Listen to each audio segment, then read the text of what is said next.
Chapter 8. God's heart was moved with compassion as he remembered Noah and all the animals, large and small, that were with him in the ark. And God caused a wind to sweep across the earth again, and the waters subsided. He closed the subterranean fountains and the floodgates of heaven and held back the rain.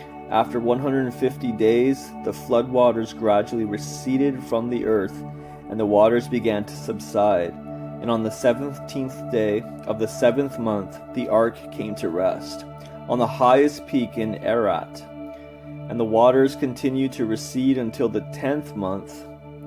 And on the first day of the 10th month, all the mountaintops appeared. After 40 more days, Noah opened the window he had made in the ark and released a raven. It flew back and forth from the ark until the earth was dry.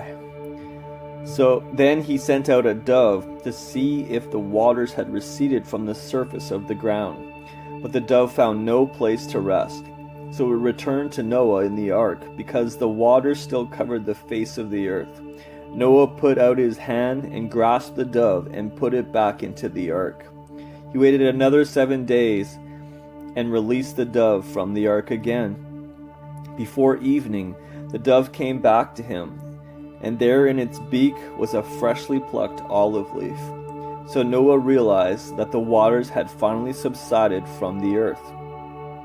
Then he waited another 7 days and sent the dove out again, but this time it did not return to him in the ark. In Noah's 601st year, on the first day of the first month, the waters were dried up from the earth. Noah lifted the hatch, looked out, and saw the dry ground. On the 27th day of the second month, the earth was dry. Then God said to Noah, "Come out of the ark, you and your wife, your sons, and their wives. Release all the animals with you and set them free, birds, animals, large and small, every living thing, and they will multiply and abound and flourish on the earth and in the sky." So Noah and his family left the ark, and every animal, large and small, every bird and crawling thing came out of the ark by families. Noah erected an altar dedicated to Yahweh.